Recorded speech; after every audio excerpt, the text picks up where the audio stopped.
Thank you. Welcome to SRA Innovate. For those of you who don't know me, my name's Ben Fisher. After a failed career as a Harry Potter lookalike, I rose to be head of external communications here at the Solicitors Regulation Authority. And it's brilliant to have so many of you here. We've been running these events around the country for the last couple of years. We've been to Leeds, Newcastle, Bristol, Cambridge, but it's really great to be in Birmingham. One, because it's my hometown. Secondly, because actually the SRA is based in Birmingham. But as we all know, Birmingham has a really thriving legal sector. So there are more than 7,000 solicitors in the West Midlands region, more than 400 firms with bases headquartered here. And those firms with headquarters here are turning over more than £500 million every year. It's also, as we're talking about innovation, has the headquarters of the firm who were the first law firm to publicly list on the stock exchange. And I think actually, if we're thinking about Birmingham, innovation is in the DNA of Birmingham over the last 2 or 3 centuries. Now, I want today to be interactive, so I'm going to start off by asking you guys a question. Can anyone shout out anything that was invented in Birmingham? Anyone know anything that was invented in Birmingham or the West Midlands region? The Balti. The Balti, yes. The most important invention of them all. Anything else? Or is Balti all we got? So, iron. Well, I suppose Iron Bridge was the first bridge was out in Shropshire, but nearby, yes. Anything else? The bull ring. That's a shopping centre for those who don't know, rather than us inventing a savage sport. But yes, so luckily I've managed to track down a few more inventions, and I think Birmingham has a reputation for creating inventions that have changed the world. Everything from the steam engine to street gas lighting, the X-ray to the photocopier. The microphone I'm using with stereo sound was invented in Birmingham. The perfect ingredients for my Friday night out were invented in Birmingham. That will be Brill cream, Balti, as we've already mentioned, and heavy metal music. Now, I understand that by a lot of people's reaction, that probably isn't their perfect Friday night out, so I'll stop there. But finally, I think one thing about inventions that Birmingham have brought the world, and one thing that's really important about them is it's invented lots of things that have changed the lives of ordinary people and brought things to the mass market. So what are we talking about? The domestic Hoover, the standalone cooker, fountain pens, and of course, powdered custard. And why is that relevant? Well, people often ask me, why is the SRA bothered about innovation? And why we're bothered about innovation, there's several reasons, but one of the main reasons is there's a problem in the legal sector, and that is that despite all its successes, a lot of ordinary people struggle to access legal services and get the expert help they need when they have a legal problem. That's also true of small businesses as well. And one way, not the only way, but one way we can try and help solve that is by encouraging innovative ideas that help people bring legal services to as many people as possible. So Chris is going to talk about that shortly, but just the final couple of points of housekeeping before we get started. Firstly, we are actually expecting a fire test. So sometime between 10 and 10:30, there'll be a loud alarm noise. Don't worry, that's just a test. If it is a real fire alarm, it will go on for a lot longer and staff will come in. So then we would have to evacuate the building. But there should be a test between 10 and 10:30.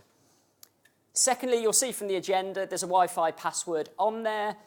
We would also encourage you, if you're on Twitter or social media, joining the conversation on there. The hashtag is SRA Innovate. And then finally, we are streaming this event live on YouTube and Periscope.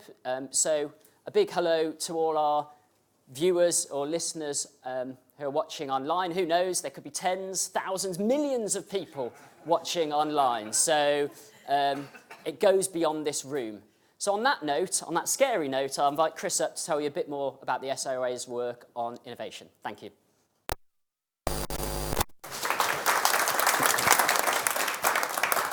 Thank you, Ben. I'm Chris Hanford, Director of Regulatory Policy at the SRA.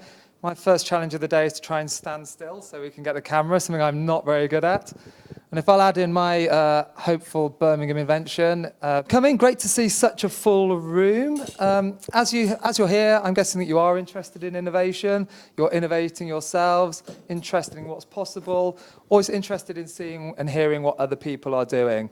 We've got a great lineup of speakers for you here today to share their experiences and views about innovating in the legal sector, with our 3 sessions covering the future of legal services, preparing your business for the future, and what consumers want.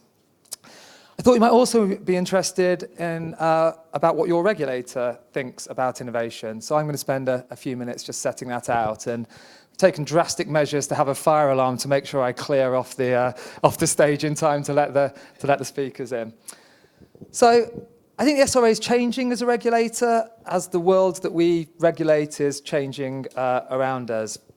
Our aim is to be a real proportionate regulator, a targeted regulator that's supportive of innovation and growth. I think this will help keep our legal sector sort of being internationally important, and will really help with access to quality services at affordable prices. So our real aim is to be clear about the standards that we expect of solicitors and of law firms, but then allow you the freedom to organise yourselves in the way that works for you in doing so. So a bit of context, we operate in a large and a growing sector. Ben set out some of the figures around this area. Overall, the UK legal sector estimated to be worth about £30 billion, so really big sector.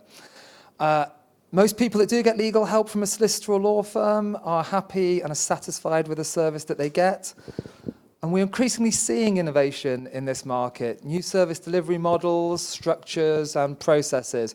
You'll hear a lot more about this throughout the day from our speakers, but to just give you a few examples, online services massively on the increase. Unbundled services where client does part of the work on a case, lawyer does part of the work. Subscription services, virtual law firms, flexible working, so not having that traditional office where all the solicitors sit and work from. Using paralegals, using lawyers on a as-needed basis. Things like data-driven case management and workflow systems, and using data and tech to drive research and document production, just a few. So why are we seeing innovation? Well, innovation is driven by all sorts of things. What people want, what your clients want, what consumers want. New ideas and new money coming into the sector. So as restrictions have been lifted in the past few years over who can own and manage law firms, then these new ideas and money coming in. Technological advancements, obviously. And competition, of course. So that includes from outside traditional regulated law firms, also from things like tech firms, from foreign providers, foreign-backed providers. And of course, another key driver is firms just looking at ways that they can be more efficient, improve their services, grow their profits, and keep their workforce happy. So what's the role of regulation? Well, we didn't invent this changing world. We didn't invent competition from all these different angles, but we have to be alive to that, adapt to that. We could try and build walls around it, stop it, contain it, only allow traditional models, keep things simple in some ways. But history shows that approach doesn't work very well.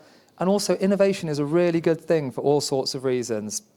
Ben touched on this, but access. I mean, it's especially important if it can help people and small businesses get access to legal services. Now, this is important for our economy, important for people's private lives. And this is the area where there is somewhere to go. So only around 1 in 10 people, small businesses, do access a lawyer when they face a legal problem at the moment. So this isn't a stick to hit lawyers with, but I think it highlights sort of incentive to find new ways to provide accessible services and shows that there's plenty of opportunity for growth. So as a regulator, we're doing what we can to encourage innovation. We can't deliver innovation, but we can set an environment that allows it, facilitates it, encourages it. It's really up to you whether you change. You could stick with what you do well now, you could evolve what you do, or you could do something more revolutionary. What we want to do is allow the freedom and flexibility to exercise these choices. So our core focus is around ensuring high standards, making sure there's adequate protection for consumers and for the rule of law.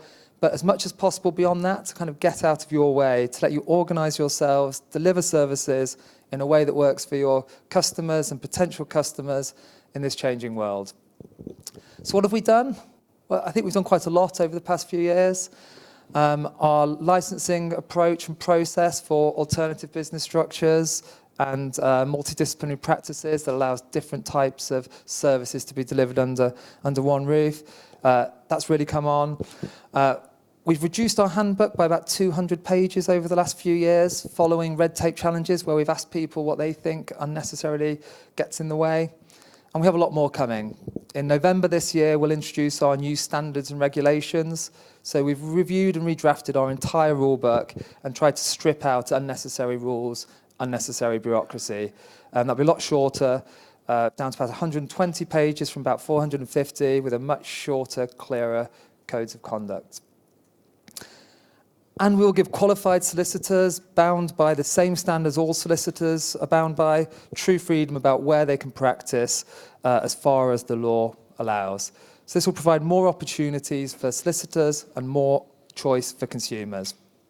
But you don't need to wait. If there's things that you want to do now, if you want to change what you're doing in any way, perhaps inspired by some of the speakers that you hear today or people that you talk to during the course of the morning, please do get in touch. We have an initiative called SRA Innovate, which is really just our open door approach to innovation. So if anybody's thinking of doing something different, worried about whether regulation allows that, have any concerns, don't not do anything, get in touch with us and we can help you with that.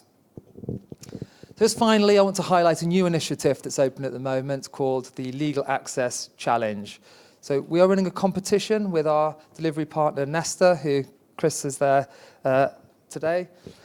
We're in a competition to help find technological solutions that will help individuals and small businesses to better understand and resolve their legal problems. We have 4 prizes of £50,000 to invest in competition winners to help them develop these potential solutions. And we welcome bids from law firms, legal tech providers, advice organisations, law schools and others, preferably or possibly collaborating together. That's even better. We're also building up a community of interested parties who may be able to work together to make progress in this important area, supported by us.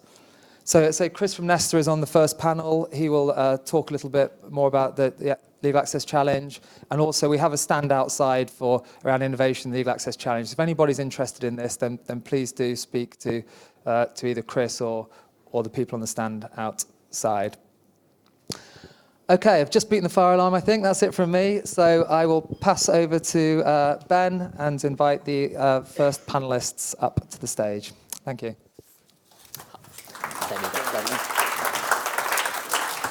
Thank you. If I could ask our first panellists to come and join us on the stage, please, that'd be great.